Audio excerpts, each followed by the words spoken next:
Aloha and welcome to the G'day Sally Show. I'm Sally Squires, entertaining the world. And tonight I'm going to read you the next story in my book, Footsteps to Fairy Forest. And we're up to number 12, footstep 12. And you remember that this is about a little girl who finds a map, and on the map there's 26 footsteps. And every day she goes out with her little pocket compass and she finds one of the footsteps, and when she finds a footstep, guess what, a fairy appears. So then she falls asleep conveniently for us so that we can hear the story about the fairy, each fairy she meets every time she finds a footstep. So this is footstep 12. When I checked my map this morning, it showed that I had to walk west-southwest to find footstep 12. And much to my surprise, it showed a tiny golden pencil where signpost 12 would be. I didn't think it could possibly be a pencil, so I was puzzled about what the shape was. So I was hurrying to see exactly what I would find. I hadn't been walking long when I noticed a beautiful bright blue butterfly seemed to be flitting along beside me. She would fly off and sip some nectar from the flowers along the path, but she would always come back and fly along with me. I decided to give her a name, so I told her I would call her Bedazzle Butterfly, and she seemed to like that name, because as soon as I told her, she flew straight up to my face and landed on my nose as if she was giving me a kiss. Then she flew off to sip some nectar from another flower. In the distance, I could see a pretty pink cloud further along the path, and I was puzzled about what it could be. As I got closer, I realized that it was a tree full of perfect pink flowers, and when I got up close, I recognized it as a beautiful cherry tree. It was very wide, and it covered my path completely, so I knew I would have to climb up one side and climb down the other side. Bedazzle Butterfly flew in front of me and seemed to be showing me the way to find the strongest branches to climb on. As I climbed down the other side, I looked for Bedazzle to thank her, but she had disappeared.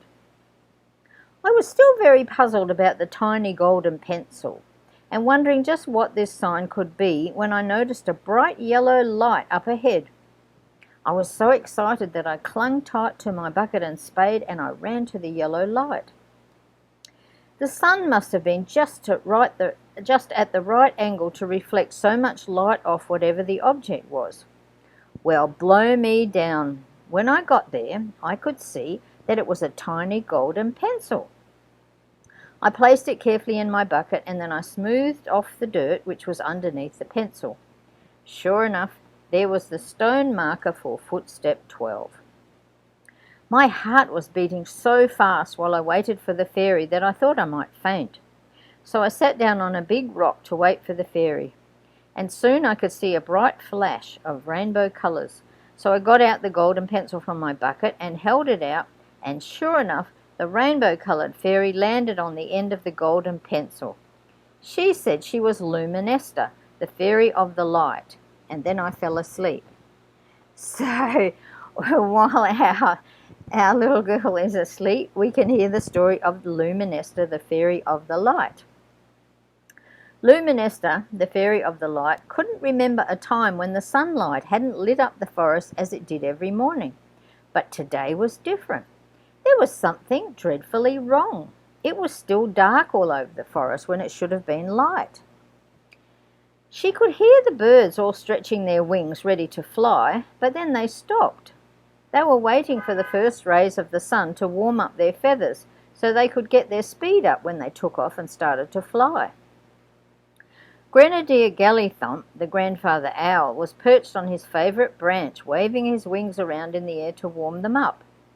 "Sun is late," he growled. "Hasn't woken up yet." Grenadier Gallythump liked to be out flying early, as you know what they say, the early bird catches the worm. So he was a grumpy Grenadier Gallythump because there was no sunlight for him to fly by. Lumenesta flew all through the forest. But it was the same everywhere. Darkness, no sunlight. What was going on, she wondered. She decided to fly way above the trees to see if she could work out why the sun wasn't up yet. But she was surprised to see that above the forest the sun was shining brightly. But when she flew back down under the trees of the forest, it was still all dark. Whenever Lumenesta has something that she is puzzled about, she knows who to see. I'm sure you have guessed just who that is. Yes, you're right, it's Yesterempta, the meditating fairy. So Lumenesta flew quietly through the shady glade that led to Yesterempta's green grassy meditation mat. The fairy found her floating above her meditation mat with her eyes firmly shut. She waited, as she did not want to disturb Yesterempta's meditative mood. Without opening her eyes, Yesterempta said, "You are wondering why the forest is dark this morning even though the sun is up, aren't you?" "Yes, exactly," said Lumenesta. "It's terribly dark all over the forest even though the sun is up, and the birds can't see to fly. The bees haven't woken up in their tree hives, and the animals are all still asleep and may stay asleep forever if the light doesn't come back to the forest. What has caused this awful darkness, and what can I do, dear Yesterempta?" Suddenly Yesterempta opened her eyes. "Your problem is a goblin," she said, "but not an ordinary goblin with ordinary goblin gripes. You see, this goblin, Glow-in-the-Dark is his name, this goblin was brought up by bats who found him in their cave as a baby. All he's ever known is darkness. All he loves is always in darkness, and no one can see him unless he's in complete darkness because he glows in the dark, hence his name." Said Lumenesta. "Well, could you please project an image of Glow-in-the-Dark goblin on that big toadstool over there, dear Yesterempta, so I will know him when I see him. But I guess I will have to find him while it is dark, or I won't be able to see him." So with a wave of her magic fairy wand, Yesterempta projected an image of Glow-in-the-Dark goblin on the large toadstool so Lumenesta would know who she was looking for. After she had thanked Yesterempta for her help, she flew all around the forest in the dark, looking for Glow-in-the-Dark goblin. At last, sitting on top of a huge rock, she saw a bright green and gold figure.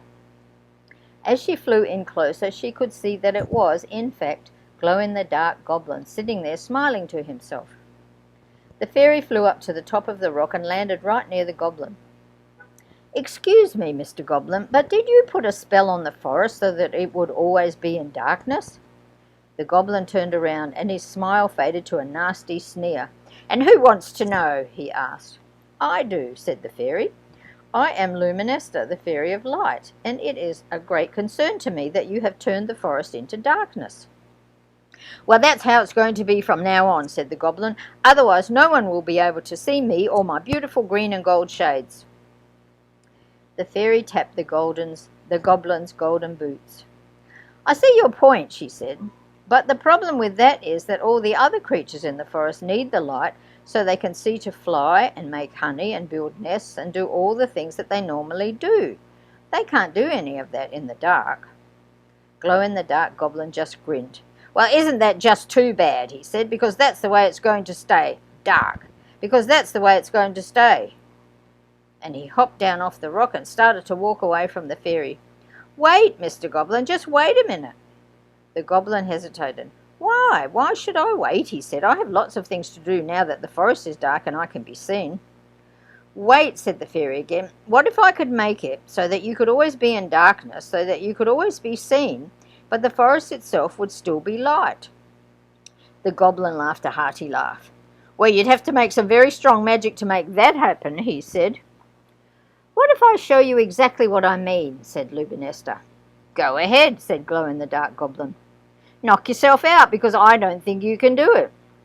The fairy flew above Glow-in-the-Dark goblin as he stood waiting to see just what Lumenesta could do. Now I'll let you into a secret. What she had planned was amazing. Lumenesta was going to place Glow-in-the-Dark goblin in a dark, dark vortex that would surround him in darkness wherever he went. So he would think that the whole of the forest was in darkness, when in fact only the vortex around him would be dark, and the rest of the forest would be light. Lumenesta drew out her magic fairy wand, made of sunbeams and moonbeams, and cast her spell. Unicorn universe unusual.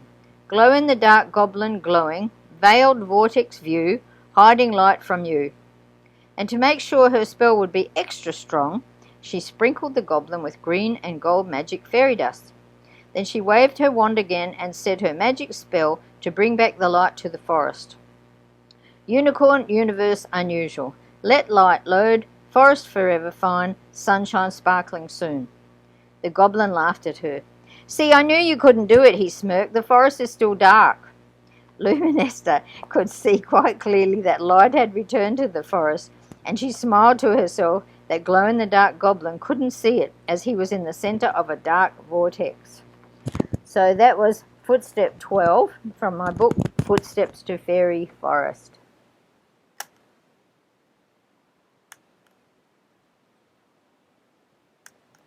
You know, Hawaii is a microcosm of the world, with people here from all over the world. And Noa Noa Hawaii is a microcosm of the traditional arts of the world, with beautiful patterns from many countries. They've been in business for more than 40 years with wonderful Hawaii-designed batik clothing. Their hand-dyed and handmade clothes have patterns that are based on traditional kapa and tapa designs from Hawaii, Polynesia, Micronesia, Indonesia, even New Zealand and Africa. So check out the wonderful items that Noa Noa has on their website, www.noanoahawaii.com.